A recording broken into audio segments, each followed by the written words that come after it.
बिस्मिल्लाहिर्रहमानिर्रहीम, अस्सलाम वालेकुम। ये दिन भी आने थे कि इंडिया ने डोनाल्ड ट्रंप को और अमेरिका को बाय बाय कहना था और कहना था कि पूरे तरीके और सॉफ्ट अंदाज के अंदर कि आज के बाद हम अपने मामलात खुद संभालेंगे, आप हमारे मामलात में मदाखलत ना करो।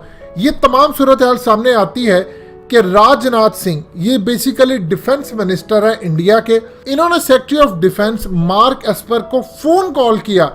कब फोन कॉल किया? जब ट्रंप ने पूरी दुनिया को कहा कि मेरी मोदी से बातचीत हुई है और मोदी का मूड बहुत ज्यादा खराब है। मजीद डिस्कस करने से पहले इस वीडियो को लाइक करें, हकीकत टीवी को सब्सक्राइब करें और बेल आइकन पर जरूर क्लिक करें। मोदी खुश नहीं है और मैंने कहा है कि ठीक है, मैं चाइना के साथ तुम्हारे मामलात मसालत करने की कोशिश करता हूँ, मेडिएट करने की कोशिश करता हूँ। इसके बाद से इंडिया की तरफ से बयान आया कि ट्रंप ने झूठ बोला है, उनकी तो बात ही नहीं हुई। ये असल में सूरत हाल हो गई खराब। उसके बाद अब आप देखिए कि पूरी दुनिया में बेइज्जती हो गई मोदी की, कि भीख मांगता फिर रहा अमेरिका के आगे कि मुझे बचाओ बचाओ। अब उन्होंने पर्दा डालने के लिए, अपनी फेस सेविंग के लिए कुछ तो करना था। राजनाथ सिंह ने कॉल की मार्क एस्पर को, जो सेक्रेटरी ऑफ डिफेंस है, और उनको कहा कि ट्रंप को जाकर कह दीजिए हमें किसी थर्ड पार्टी की किसी की जरूरत नहीं है, हम अपने मामला चाइना के साथ खुद हल करने जा रहे हैं और हम चाइना के साथ राब्ते में हैं, लिहाजा हमें आपकी मदद की ज़रूरत नहीं है। ये इतना बड़ा बयान सामने आया है कि चाइना तो ऑलरेडी रिजेक्ट कर चुका है मेडिएशन की जो ऑफर की थी डोनाल्ड ट्रंप ने कि मैं आपकी और उनकी सुलह करवाऊं। इंडिया को ये समझ आ गई कि हमें अमेरिका ने आगे लगाया। अब आपको वो बात समझ आएगी कि चाहे जनरल हमीद गुल हो या पाकिस्तान के बड़े इंटेलेक्चुअल, वो कहते होते हैं कि कभी भी अमेरिका की दोस्ती ना कीजिएगा, इसका दुश्मन बन जाइएगा, लेकिन इसका दोस्त ना बनिएगा, क्योंकि अपने दोस्तों को ज्यादा डसता है और तब डसता है जब उसको सबसे ज्यादा जरूरत होती है। अब इंडिया को इन्होंने लगाया आगे और एंड टाइम के ऊपर नीचे से सीढ़ी खींच चली। अब इंडिया को समझ नहीं आई। नेपाल ने उधर से बयान दिया कि वो अपनी फौजें उतारने के लिए इंडिया में तैयार है।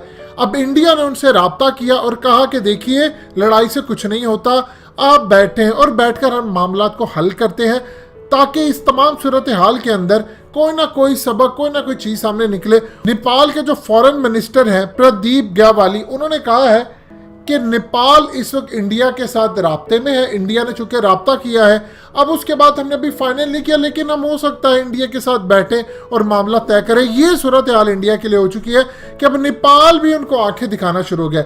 चंद दिन पहले आपको हकीकत टीवी ने एक वीडियो बनाकर दी थी, आपको याद होगा, जिसमें कहा गया था कि जनरल आसिम बाजवा की तैनाती 100% आपकी रियासत का काम है और रियासत के कहने पर ये तैनात हुए। उस वक्त लोगों को समझ नहीं आई थी, बहुत सारे लोगों ने इख्तलाफ किया। अब आपको समझ आएगी। जनरल आसिम बाजवा, सी पैक उनके अंडर आती है, सब कुछ वो करता धरता उसके, वो संभाल रहे हैं। इसके बाद सूरत हाल क्या पेश आई कि जनरल आसिम बाजवा को लाया गया क्योंकि चाइना भी चाहता था, क्योंकि इमरान खान की हुकूमत के आने के बाद उनके कुछ वजीर और मशीर ऐसे हैं जो सी पैक के खिलाफ हैं। अब जनरल आसिम सलीम बाजवा को लेकर आ गया क्योंकि चाइना को पता था कि पाकिस्तान की जानिब से गिलगित और ये तमाम मामला तो सी पैक इसको सिक्योर करना है, और दूसरी जानिब चूंकि वो 10 महीने से कोशिश कर रहे थे। आप ये देखिए कि आर्टिकल 370-35A जब रिवोक होता है तो उसके बाद क्या सूरत हाल पेश आती है?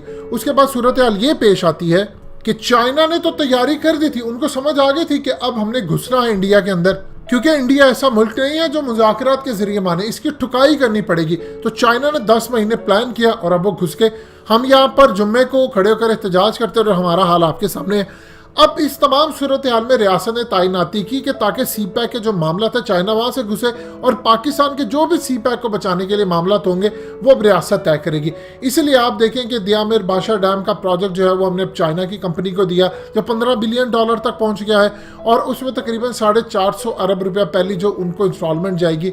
वो तमाम सूरत हाल है कि चाइना सिक्योरिटी दे। अब इंडिया की सूरत हाल बड़ी खराब है। ट्रंप और उनको शदीद गुस्सा है। मोदी की वो जप्पियां, वो हाउडी मोदी, वो सब कुछ जबरदस्त हो गया, क्योंकि मोदी को कभी भी यकीन नहीं था। 4 अप्रैल को पहले उसने धमकी दी ट्रंप ने कि अगर मोदी ने दवाई ना भेजी तो फिर उसको इतने भयानक नतायज भुगतना पड़ेंगे। उसके बाद से इंडिया में हो गया कि आप देखिए अमेरिका हमें धमकी देता। आपको याद नहीं जब हम अमेरिका के तहादी थे ये नाम नेहा जंग के अंदर, तो हमें भी ऐसी धमकी आती थी, तुम्हें ये कर देंगे, तुम्हें वो कर देंगे, तुम्हें ये करने, तुम्हें एड देते हैं।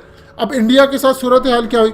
ये जो आपको गूगल के सीईओ, ये माइक्रोसॉफ्ट, ये सुंदर पिचाई, ये तमाम लोग, ये हर जगह पर जो इंडियंस को लेकर आए थे, वो किस दिन के लिए लेकर आए थे?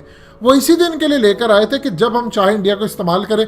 और जब ऐन मौके के ऊपर उन्होंने इंडिया को फंसा दिया है और खुद कहते हैं कि ठीक है तुम मसला हल करो, मैं तुम्हारा और चाइना का मामला करूंगा।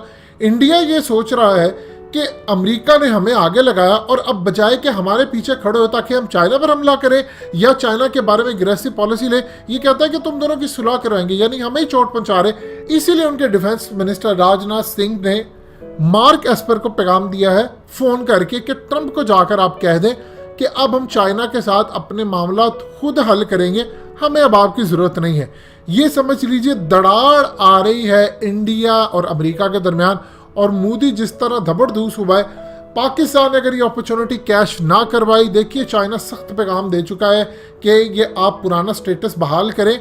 ये ना हो, बार बार जहन में रखिए, हकीकत टीवी कह रहा है कि बार बार जहन में रखिए, ये ना हो कि जो आर्टिकल रिवोक करवाने के जो मामला था जिस पर गुफ्तगू हो रही है, इंडिया घुटने टेकते हुए ये ना कह दे चाइना को ठीक है मैं लद्दाख का स्टेटस बहाल करता हूँ, लेकिन वो अगर कश्मीर का ना करे और गिलगित बल्तिस्तान का ना करे तो फिर लेने के देने भी पड़ सकते हैं। लिहाजा पाकिस्तान को भी इंडिया के ऊपर चढ़ाई कर देनी चाहिए, कुछ इलाका कब्जा कर ले, चढ़ा दें अपनी फौजें, क्योंकि इसी तरह वो टेबल टॉक पर आता है और घुटने पर आता है। जब उसको पता है कि पाकिस्तान की तरफ से एक फौजी भी नहीं आया तो उसने चौड़ा तो होना है।